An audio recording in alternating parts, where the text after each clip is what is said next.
Income from house property. हमारा आज का चैप्टर है इनकम फ्रॉम हाउस प्रॉपर्टी। ठीक है, इसमें सेक्शन जो होंगे हमारे वो 22 से लेके 27 तक होंगे। 22 से लेके 22 सेक्शन तक हम यहाँ पे कवर करेंगे। तो सबसे पहले हम बात कर लेते हैं सेक्शन 22 जो कि हमारा चार्जिंग सेक्शन है।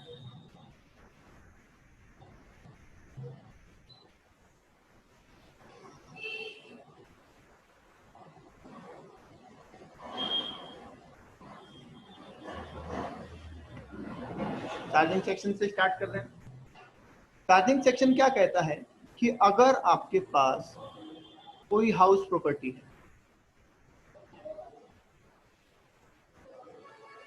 अगर आपके पास कोई हाउस प्रॉपर्टी है और आप उसे किराए पे देते हैं, क्या करते हैं, आप उसे लेट आउट करते हैं, तो उससे होने वाली income income from house property में आएगी। दैट मीन्स ये चैप्टर बेसिकली रेंटल इनकम के साथ डील करता है।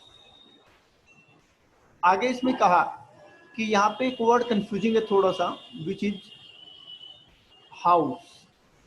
हमें लगता है कि इसमें सिर्फ घर का रेंट आता है, तो पहले इसको क्लियर करते हैं कि हाउस का मतलब सिर्फ घर से नहीं है। हाउस का मतलब एनी कंस्ट्रक्टेड एरिया, मतलब यहाँ पे दो चीजें लिखी गई है, house property plus land attached to house property, house property and land attached to the house property. अब हाउस प्रॉपर्टी में इन्होंने कहा कि सर इसमें हाउस लेंगे हम, इसमें हम कॉम्प्लेक्स लेंगे, इसमें हम शॉप लेंगे, ठीक है, इसमें गोडाउन है तो वो भी ले लेंगे। ठीक है, तो कोई भी एरिया जो कंस्ट्रक्टेड है वो सारे इसमें कवर होंगे। तो आप सिर्फ ये नहीं सोच सकते कि यहाँ पे सिर्फ और सिर्फ इसकी बात की गई है हाउस। यहाँ पे हाउस भी है, कॉम्प्लेक्स भी है, शॉप भी है, गोडाउन भी है, सारे हैं। ओके, तो इनसे किसी से भी अगर कोई रेंट मिलता है तो वो इनकम फ्रॉम हाउस प्रॉपर्टी में कवर होगा। बोलिए, क्लियर है?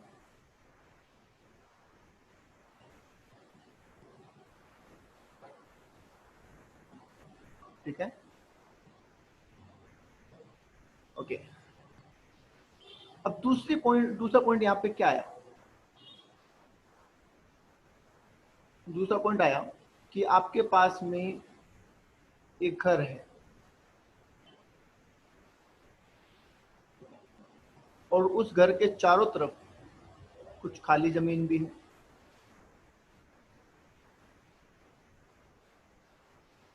ठीक है,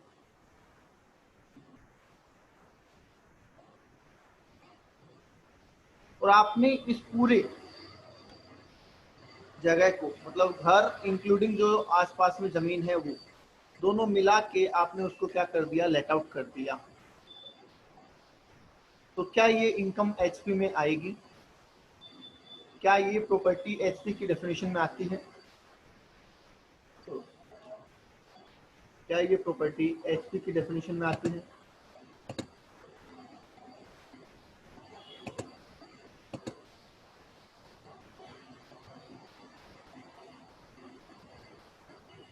यस, बिल्कुल, ये एचपी की डेफिनेशन में आएगी। एक मिनट,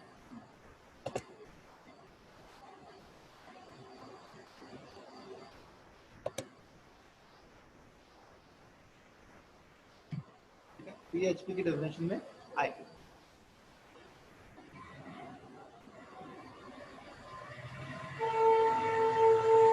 दूसरी तरफ हम बात करें कि हमारे पास एक प्लॉट है, ठीक है, तो जाहिर सी बात है ये तो वैकेंट लैंड हो गई, इसको हमने लेट आउट कर दिया। तो क्या ये हाउस प्रॉपर्टी की डेफिनेशन में आती है? क्या ये हाउस प्रॉपर्टी की इनकम में आएगा? नो।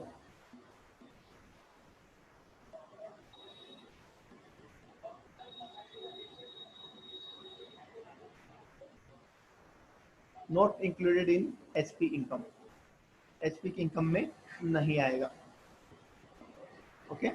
तो कहाँ जाएगा? ये आएगा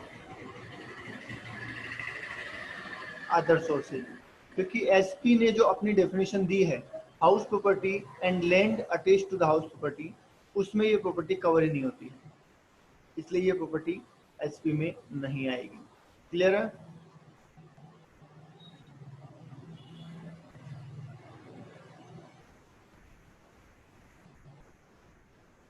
ठीक है।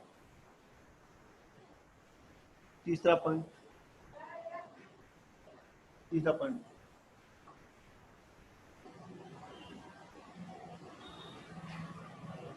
ओनरशिप।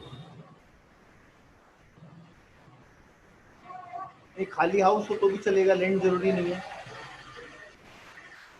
लैंड जरूरी नहीं है, खाली हाउस हो तो भी चलेगा, पर खाली लैंड नहीं चलेगी। ठीक है। नेक्स्ट पॉइंट कह रहा ओनरशिप मस्ट। इसका मतलब क्या है? तो इसका मतलब ये है कि मान लीजिए मिस्टर ए के पास एक हाउस है और इन्होंने इसको लेट आउट कर दिया मिस्टर बी को। ठीक है। मिस्टर बी ने फर्दर इसे लेट आउट कर दिया, जिसे हम कहेंगे सबलेटिंग टू मिस्टर सी। अब इसने किया 10,000 में और इसने आगे कर दिया 12,000 में। ठीक है। मतलब बी ने ए से लिया और सी को दे दिया। तो यहाँ पे जो रेंट बी से ए को मिलेगा वो तो कवर होगा एचपी इनकम में, क्योंकि एचपी में इनकम आने के लिए ओनरशिप का होना जरूरी है। जबकि सी से जो रेंट बी को मिलेगा वो जाएगा अदर सोर्स में, क्योंकि बी ओनर नहीं है। समझ गए? तो इसका मतलब आप ये कह सकते हैं income from letting out of house property is included in SP income, but income from subletting of house property is included in other sources. Is that clear?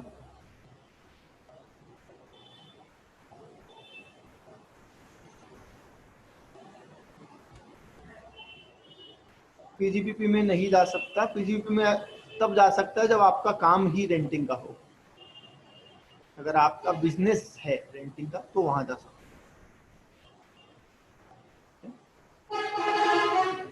अब यहाँ पे ओनरशिप में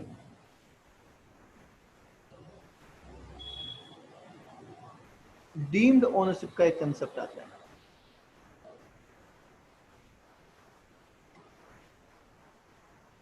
और ये डीम्ड ओनरशिप भी बड़ी काम की चीज है आपके एग्जाम के हिसाब से, और ये कवर होती है सेक्शन 27 के अंदर।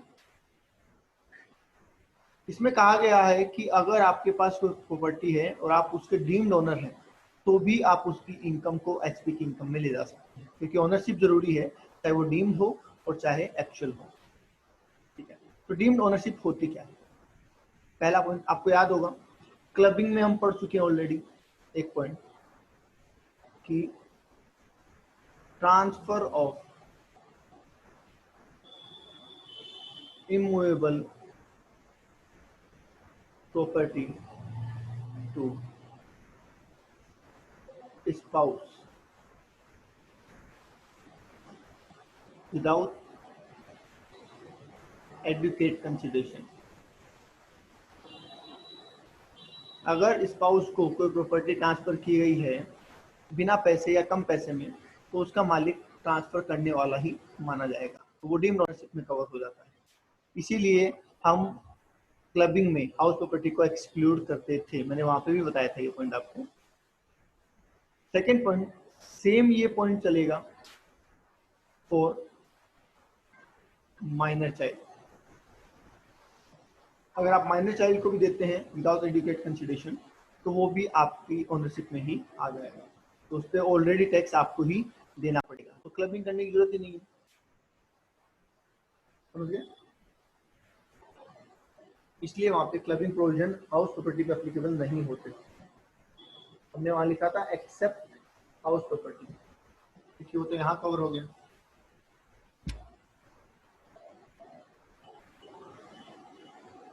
ओके,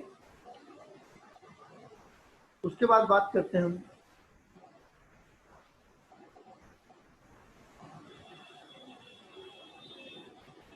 लीज के केस में। ठीक है, लीज के केस में वैसे तो मालिक कौन होता है? जो किराए पे देता है वो मालिक हो, जो किराए पे देता है वो ओनर है। पर यहाँ पे एक स्पेशल प्रोविजन बनाया गया और वो कहा गया, if lease is for 12 years और मोर, अगर लीज 12 साल या उससे ज्यादा के लिए है, अगर लीज 12 साल या उससे ज्यादा के लिए है तो लीज पे लेने वाले को मालिक मान लिया जाएगा। ठीक है, अब यहाँ पे एक पॉइंट आता है कि हम पहले 3 साल के लिए लीज पे ले लें, फिर उसको 3-4 फिर ले लें, और फिर 3 साल ले लें, और फिर 3 साल ले लें, तो भी क्या वो डीम्ड ओनरशिप में कवर होगा? तो यस,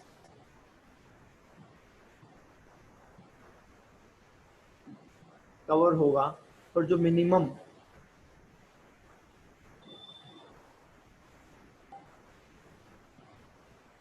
रिन्यूअल पीरियड है वो 12 महीने का होना चाहिए,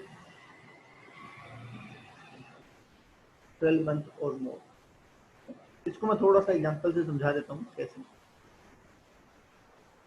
आपने एक बंदे से एक एसेट किराए पे ली 2 साल के लिए, और उसमें प्रोविजन है कि बाद में 2 साल और लिया जा सकता है, फिर 2 और लिया जा सकता है, फिर 2 और लिया जा सकता है।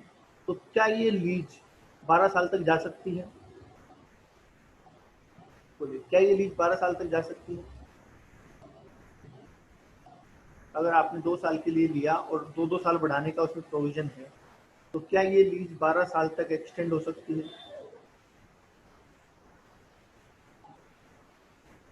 यस।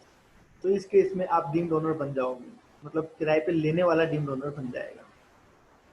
ठीक है, मान लीजिए आपने 11 महीने के लिए प्रॉपर्टी रेंट पे ली, और उसमें फिर प्रोविजन है 11 महीने का, और फिर प्रोविजन है 11 महीने का, तो क्या ये 12 साल तक जा सकती है?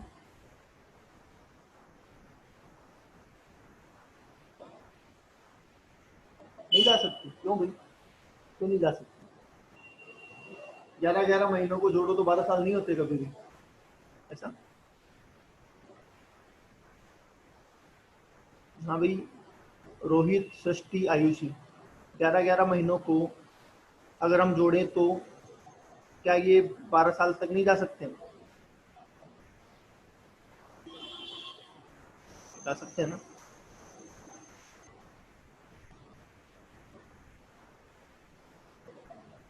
बिल्कुल हो सकता है, बिल्कुल जा सकते हैं। ठीक है, पर इसमें सेकेंड कंडीशन जो है हमारी मिनिमम रिन्यूअल पीरियड वाली, वो कवर नहीं होती। मैंने वो पूछा नहीं था सृष्टि, जो पूछा था उसका जवाब आपका गलत था। आंसर ये था कि क्या 11 महीने के हिसाब से भी लीज 12 साल तक जा सकती है, क्वेश्चन ये था। तो उसका आंसर है यस, वो डीम्ड ओनरशिप में है या नहीं, ये क्वेश्चन नहीं था। ठीक है, तो जवाब था यस, 12 साल जा सकती है। पर सेकंड कंडीशन जो एडिशनल हमने पढ़ी कि 12 महीने का मिनिमम रिन्यूअल पीरियड होना चाहिए, वो नहीं हो रहा, इसलिए वो डीम्ड ओनरशिप में नहीं है। समझ गए? तो दो चीजें समझो कि यहाँ पे दो कंडीशन है, 12 साल या उससे ज्यादा की लीज होनी चाहिए और मिनिमम रिन्यूअल पीरियड 12 महीने उससे ज्यादा होना चाहिए। तब दोनों कंडीशन अगर फुलफिल है तो वो डीम्ड ओनरशिप में जाएगी। Okay,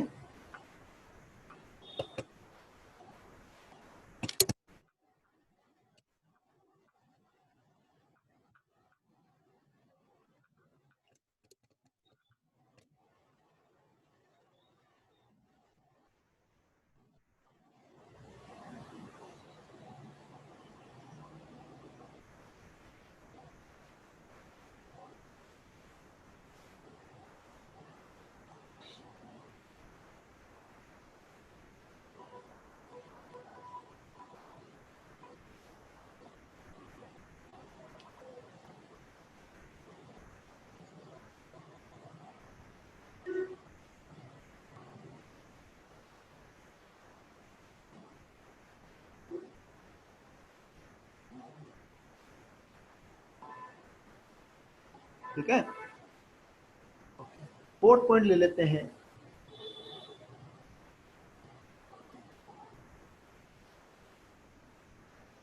disputed property.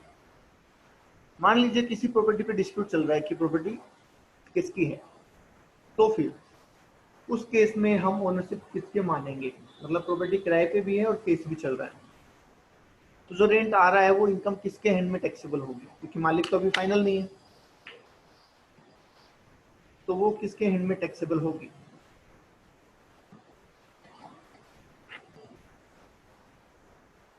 बोलिए, एक प्रॉपर्टी रेंट पे है और उस पर डिस्प्यूट भी चल रहा है, तो वो जो रेंट है वो किसके हैंड में टैक्सेबल होगा।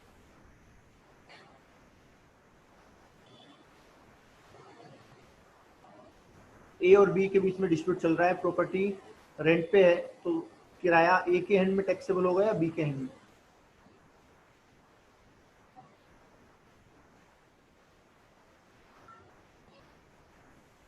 क्या लगता है,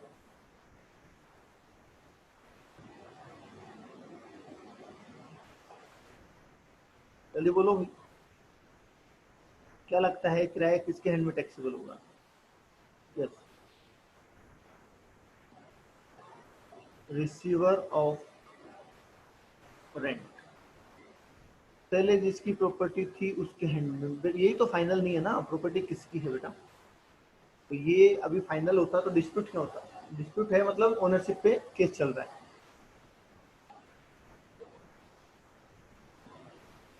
वो कह रहा है मेरी है, वो कह रहा है मेरी है, तो इसलिए जो रिसीव कर रहा है रेंट उसके हैंड में टैक्सेबल होगा। ओके,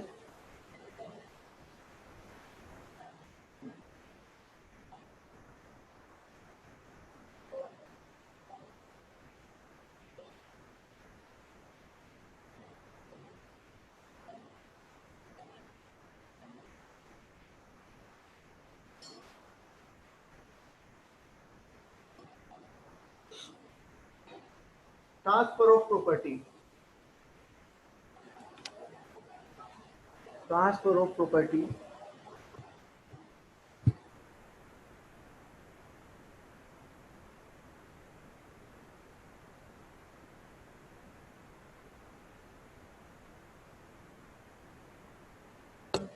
हेलो, समझ गए, तो transfer of property in part performance of contract, मतलब कि आपने किसी को प्रॉपर्टी बेची, ठीक है, और कहा कि भैया 50 लाख की प्रॉपर्टी है, 5 लाख रुपए तुम मुझे आज दे दो, बाकी 45 लाख रुपए तुम मुझे 6 महीने बाद में दे देना।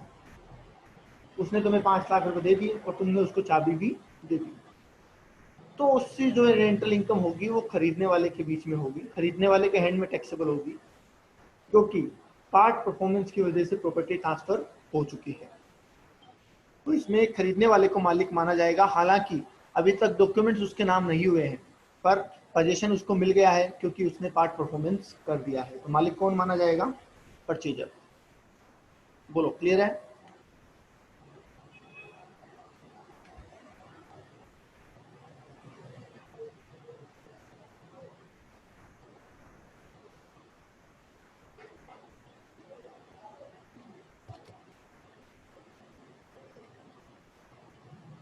ओके, तो ये हमारा इंपॉर्टेंट पॉइंट था ओनरशिप का।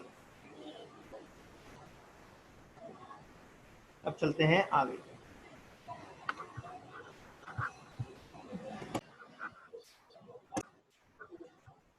अब गवर्नमेंट ने देखो यहाँ पे स्पेशल रूल बनाया हाउस प्रॉपर्टी के अंदर, और रूल क्या बनाया कि अगर आपके पास हाउस प्रॉपर्टी है, अगर आपके पास हाउस प्रॉपर्टी है, तो चाहे आप उसको किराए पे दें और चाहे आप उसको किराए पे ना दें, आपको उस पर टैक्स तो भरना ही पड़ेगा, चाहे आप प्रॉपर्टी रेंट पे दें या ना दें, आपको उस पर टैक्स तो भरना पड़ेगा, ठीक है। तो इस तरीके से तो इंडिया का हर इंसान टैक्सेबल हो जाएगा, क्योंकि सबके पास अपना घर तो है ही। तो इनको ध्यान में रखते हुए एक प्रोविजन बनाया, और क्या लिखा देखो,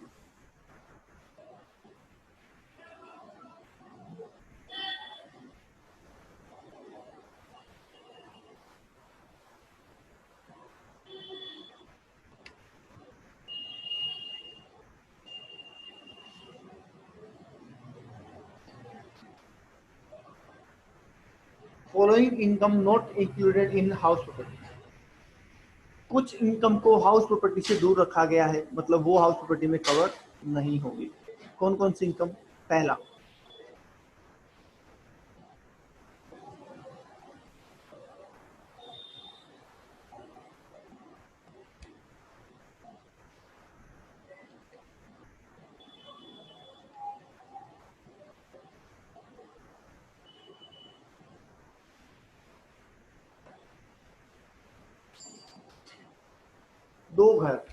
दो घर आपको अलाउ किए गए हैं कि दो घर आप अपने खुद के रहने के काम में ले सकते हैं।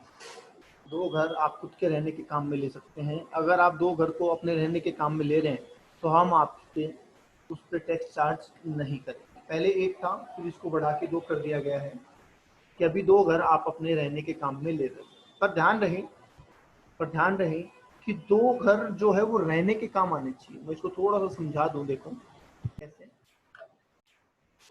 मान लीजिए आपके पास एक घर है और वो आपने ले रखा है सेल्फ। आपके पास एक घर है और आपने उसको सेल्फ ऑक्यूपाइड कर रखा है, खुद के रहने के लिए काम में रखा है, तो ये नॉट टैक्सेबल है। आपके पास में दो घर हैं, आपने उनको सेल्फ रखा हुआ है, मतलब दोनों खुद के रहने के काम में आते हैं, तो ये दोनों भी नॉट टैक्सेबल है। आपके पास में एक घर है सेल्फ और दूसरे घर को आपने लेट आउट कर रखा है, तो उस केस में ये तो नॉट टैक्सेबल है ही, और ये टैक्सेबल हो जाएगा। ऐसा नहीं है कि एनी केस में दो घर टैक्स फ्री हो जाएंगे, ऐसा नहीं होगा। दो घर टैक्स फ्री तभी हैं जब दोनों खुद के रहने के काम में आ रहे हैं। चौथा केस कहता है कि जब आपके पास एक घर है, उसको आधा आप सेल्फ करते हैं और आधा लेट आउट करते हैं, तो सेल्फ वाला हिस्सा तो टैक्सेबल नहीं होगा, पर लेट आउट वाला हिस्सा टैक्सेबल हो जाएगा। मतलब वाकई में अगर आपने किराए पे दिया है तो फिर टैक्स लगेगा, चाहे वो एक घर हो, दो घर हो, चाहे कोई भी हो। बोलो, बात समझ में आ गई? अभी तक माना कुछ भी नहीं है, एक्चुअल पोजीशन पे चल रहे हैं। अगर आपके पास एक घर है, खुद का है, खुद रह रहे हैं, तो कोई टैक्स नहीं। एक घर है, उसको खुद भी रह रहे हैं, किराए पे दे रहे हैं, तो टैक्स देना पड़ेगा किराए वाले पोर्शन पे। दो घर हैं, खुद रह रहे हैं, तो कोई टैक्स नहीं है, और किराए पे दिया तो टैक्स है। अभी तक तो हमने इतना लिया है। तीसरे पे आते हैं, नेक्स्ट सॉरी, पांचवा केस। आपके पास एक घर है, दो घर है और तीन घर। आपने पहले को सेल्फ रखा, दूसरे को भी सेल्फ रखा और तीसरे को लेट आउट किया, तो ये टैक्सेबल नहीं है, ये भी टैक्सेबल नहीं है, और ये टैक्सेबल है, क्योंकि दो घर तो आप टैक्स फ्री करवा ही सकते हैं। ठीक है। नेक्स्ट केस में बोलते हैं पहला सेल्फ, दूसरा किराए पे और तीसरा भी किराए पे, तो इन दैट केस ये तो टैक्सेबल नहीं है, ये टैक्सेबल हो जाएगा और ये भी टैक्सेबल हो जाएगा, क्योंकि ये तो एक्चुअल बेसिस पे लेट आउट है। ठीक है। लास्ट वन इज पहला सेल्फ, दूसरा भी सेल्फ और तीसरा भी सेल्फ। अब इस केस में आप दो ही टैक्स फ्री करवा सकते हैं, तो आपके ऊपर है आप कौन से दो टैक्स फ्री करवाना चाहते हैं। तो आप लिखेंगे एनी टू, जो भी आप बोलेंगे वो तो नॉट टैक्सेबल है, और एनी वन, जो भी आप बोलेंगे वो टैक्सेबल है। बोलो, आगे बात समझ में? मैक्सिमम आप दो घर को ही सेल्फ ऑक्यूपाइड ट्रीट कर सकते हैं, उससे ज्यादा सेल्फ ऑक्यूपाइड हुआ तो deem to be let out मान लिया जाएगा।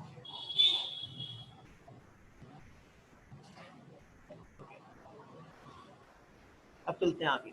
दूसरा है फार्म हाउस। अगर आप फार्म हाउस को लेट आउट करते हैं तो वो यहाँ कवर नहीं होगा। ठीक है।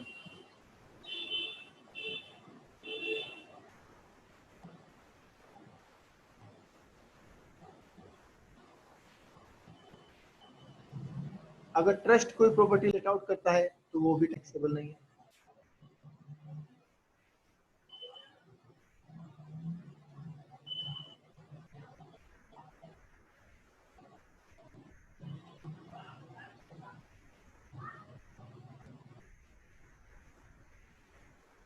अगर लोकल अथॉरिटी कोई प्रॉपर्टी लेट आउट करती है, जैसे जेडीए नगर निगम कोई प्रॉपर्टी लेट आउट करते हैं, तो वो भी उनके लिए टैक्सेबल नहीं है।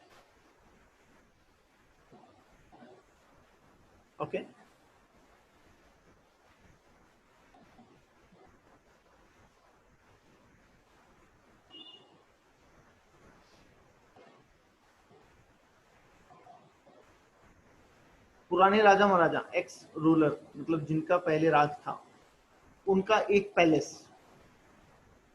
जो सेल्फ ऑक्यूपाइड है वो तो अलग है, एक पैलेस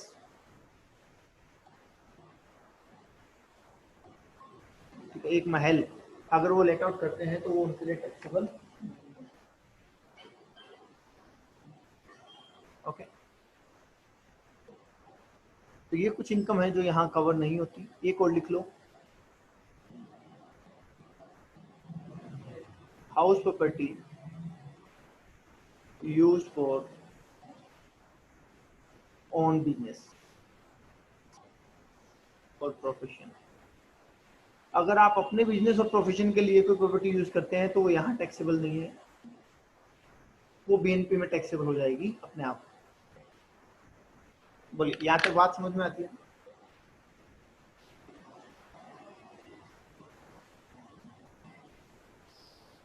तो यहाँ तक हमने ये पढ़ लिया कि हाउस प्रॉपर्टी क्या है, हाउस प्रॉपर्टी में कौन सी इनकम आती है, ओनरशिप का होना जरूरी है, ओनरशिप में डीम्ड ओनरशिप है, और साथ ही साथ कौन सी इनकम एचपी में नहीं आती है, और सेल्फ ऑक्यूपाइड प्रॉपर्टी का मतलब क्या है। ये सारी चीजें मैंने आपको बता दी।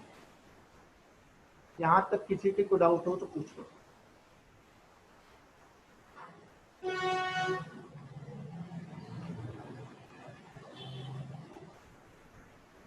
वो तो ठीक है ना, तो रहने पे टैक्स है ना, बिजनेस वाला टैक्स है, बिजनेस वाला हिस्सा एचपी उसमें चला जाएगा बीएनपी में, एचपी का तो नाम ही नहीं आएगा ना।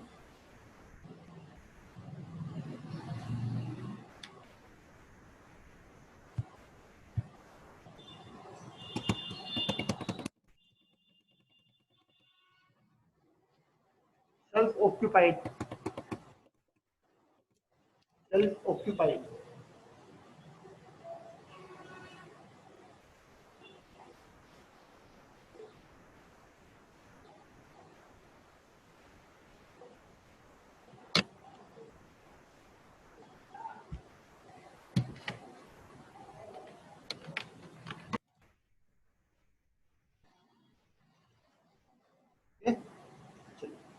अब हमें प्रैक्टिकली हम बात कर रहे हैं, अब हम तो प्रैक्टिकली हमें क्या करना है कि जो प्रॉपर्टी हमारे सामने है, जिसकी डिटेल हमारे पास है, हमें उसकी कैलकुलेशन करनी है।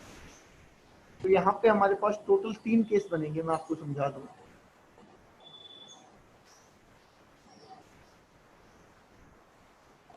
पहला केस जो प्रॉपर्टी लेट आउट है, और दूसरा केस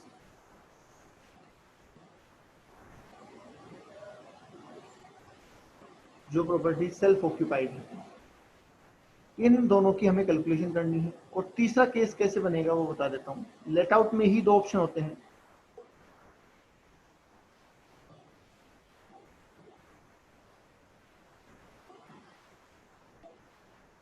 नो वैकेंसी और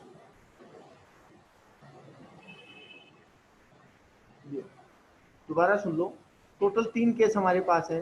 जब घर किराए पे है पर वैकेंसी नहीं है, वैकेंसी का मतलब या तो घर लेट आउट है या कुछ टाइम के लिए खुद के रहने के लिए काम में आ रहा है, खाली नहीं है घर कभी भी, ठीक है, उसको कहते हैं नो वैकेंसी वाला आइटम। वैकेंसी वाले में लेट आउट भी हो सकता है, सेल भी हो सकता है, और कुछ टाइम के लिए खाली भी होगा। तो वो होगा तो हमें कैलकुलेशन अलग करनी पड़ेगी। और सेल्फ ऑक्यूपाइड में लेट आउट नहीं होना चाहिए एक भी दिन के लिए। सेल्फ ऑक्यूपाइड वाले केस में no let out any period.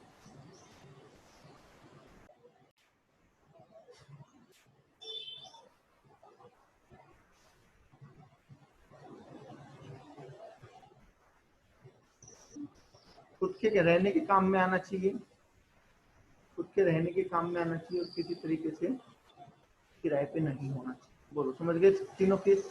पहला केस किराए पे है पर खाली नहीं है, दूसरा केस किराए पे है और कुछ टाइम के लिए खाली है, और तीसरा केस जो खुद के रहने के काम में आ रहा है, किराए पे नहीं है।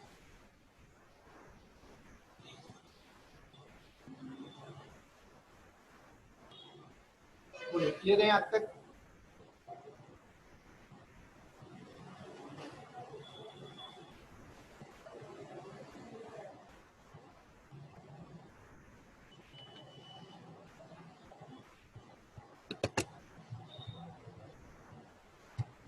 सबसे पहले हम बात करेंगे let out with no vacancy.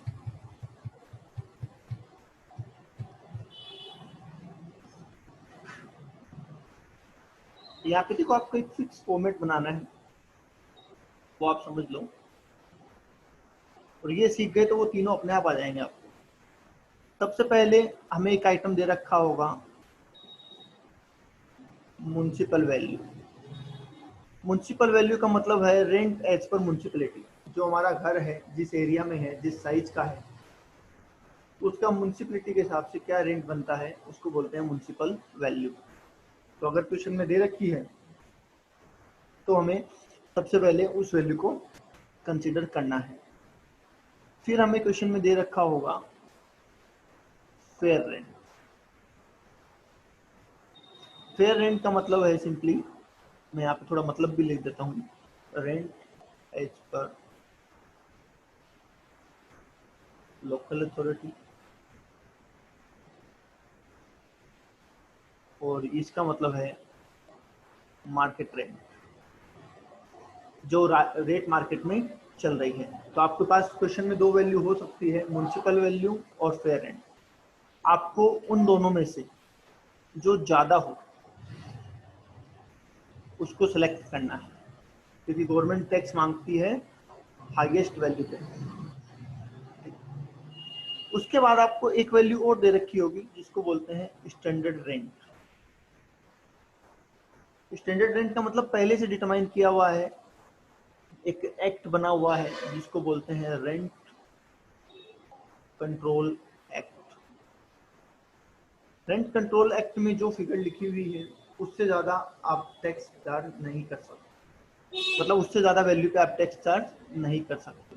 तो जो आपने हाईएस्ट लिया था उसको आप फिर से कंपेयर करेंगे किसके साथ, स्टैंडर्ड के साथ, ठीक है। और जो निकल के आएगा, यहाँ पे हमें लेना है विच एवरेज लोअर, दोनों में से जो कम हो, और जो ये निकल के आएगा उसको बोलते हैं ए एक्सपेक्टेड रेंट। एक्सपेक्टेड रेंट मतलब जितना किराया मिलने की उम्मीद है, एक्सपेक्टेड रेंट। बोलो यहाँ तक बात क्लियर है?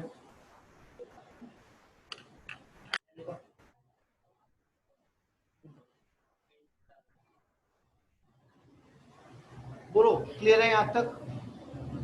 एक्सपेक्टेड रेंट निकालना हो निकाल लेंगे आप।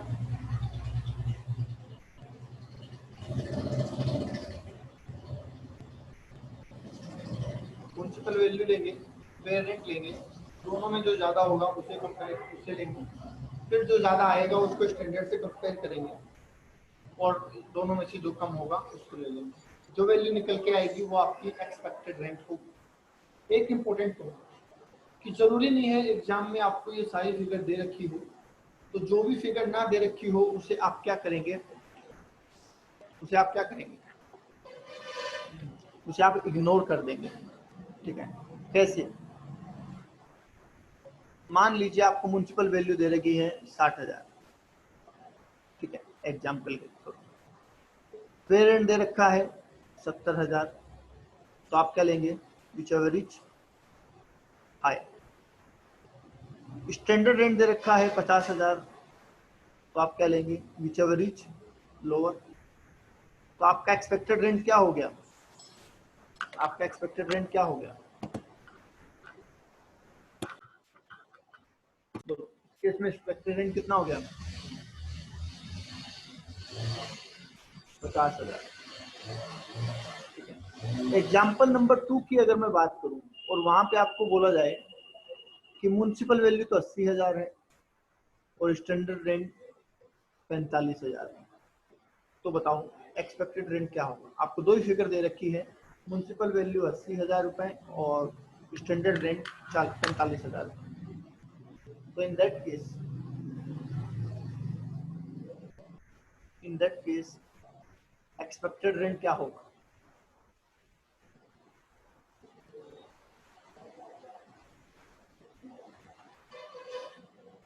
यहाँ आप क्या लेंगे बोलो, डैश लेंगे या जीरो लेंगे, बोलो जीरो लेना है या डैश लेना है। यहाँ पे आपको कौन सी फिगर लिखनी है, जीरो या डैश।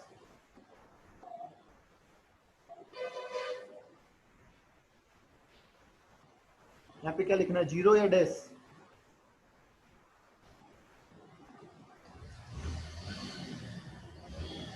हम यहाँ पे डैश लिखेंगे, जीरो लिखना गलत होगा, जीरो लिखना बिल्कुल गलत होगा। ठीक है, तो कंपेयर करने के लिए कुछ है ही नहीं, तो यही आयर है, और विच एवर इज लेस 45,000। हम जीरो बिल्कुल नहीं लिखेंगे, क्योंकि जीरो लिखेंगे तो गलत हो जाएगा हमारा आंसर। कैसे, आपको ये दे रखा है 80,000 रुपए और ये दे रखा है 60,000 रुपए, बस स्टैंडर्ड नहीं दे रखा। तो देखो आप क्या करोगे, विच एवर इज हायर 80,000। अब आपने यहाँ जीरो ले लिया, तो बोलो which ever is less, zero हो जाएगा, जबकि ऐसा नहीं होना चाहिए। तो आप यहाँ जीरो नहीं लेंगे, आप यहाँ पे क्या लेंगे, डैश लेंगे। तो लोअर और अबो एक ही चीज है, चाहे लोअर बोलो चाहे हायर बोलो, आएगा 80,000। तो जो फिगर नहीं दे रखी उसको आप एस्केप करेंगे। Zero is also a value, zero खुद एक वैल्यू होती है, तो आप जीरो पुट नहीं करेंगे वहां पे।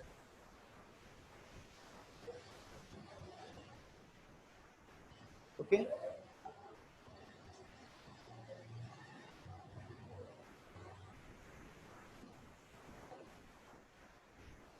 तो यहां तक हम एक्सपेक्टेड रेंट तक पहुंच जाते हैं। फिर चलते हैं आगे।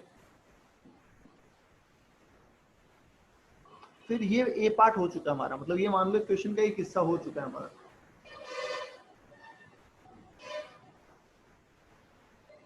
अब चलेंगे आगे। आप यहां लेंगे एक्चुअल रेंट। आप यहाँ पे एक्चुअल रेंट लेंगे। एक्चुअल रेंट का मतलब वाकई में मकान कितने पे किराए पे है और उसका सालाना किराया क्या है। ध्यान रहे, चाहे घर 10 महीने किराए पे है और चाहे घर 8 महीने किराए पे है, आप यहाँ पे 12 महीने का रेंट लिखेंगे, समझ गए। फिर उस 12 महीने के रेंट में से आप कम करेंगे क्या,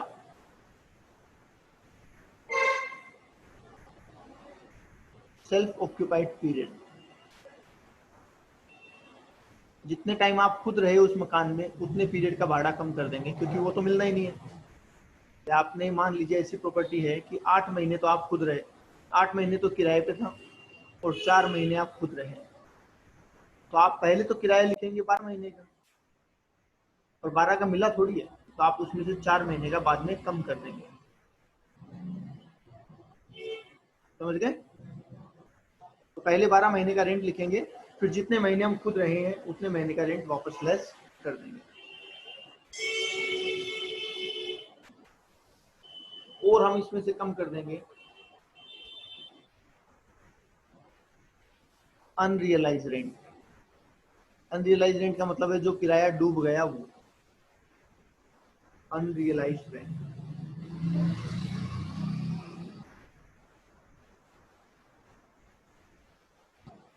और उसमें से कम कर देंगे हम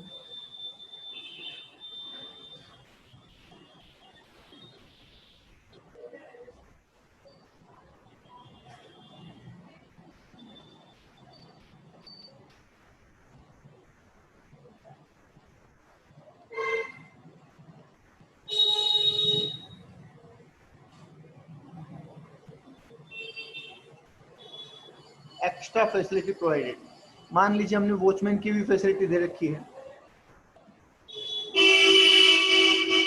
हाफ हाफ दोनों है, तो दोनों तो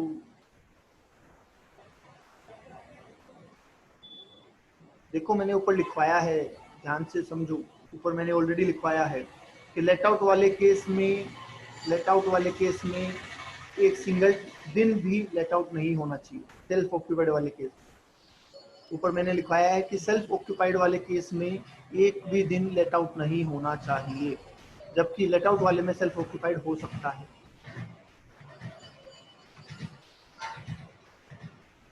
ठीक है, तो ये आ गया एक्चुअल रेंट और उसमें से ये 3 एडजस्टमेंट कर देंगे तो हम इसको बोलेंगे बी पार्ट। ऊपर ए पार्ट किया था, अब बी पार्ट करेंगे और यहाँ पे लिखेंगे एक्चुअल रेंट रिसीव्ड और रिसीवेबल, मतलब वास्तव में किराया मिल गया या मिलने लायक है, उसको बोलते हैं हम बी पार्ट। और फाइनली ए और बी में से हम विच एवर इज हायर को लेंगे। ऊपर वाला ए एक्सपेक्टेड रेंट और बी ARR, शॉर्ट में इसको बोलते हैं ARR। इन दोनों में से जो ज्यादा होगा वो लेंगे और उसे हम नाम देंगे ग्रॉस एनुअल वैल्यू। बोलो, बात समझ में आती है यहाँ तक?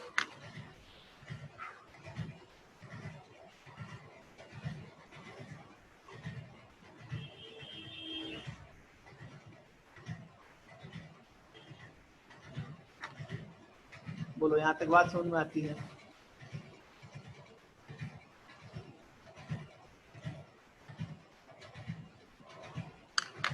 कोई डाउट है तो पूछ लो यहाँ तक।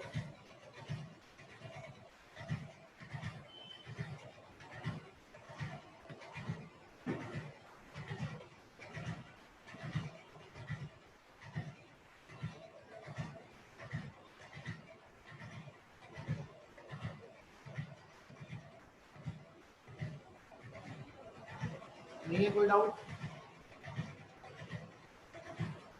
आज के लिए इतना ही। Thank you. नहीं, अभी आपको आगे नहीं जाना है, अभी आप इतना ही रुको, बस ये भी निकालना आपको आ गया। कितना लगेगा कितना लगेगा वो तो बात आगे ही बात है।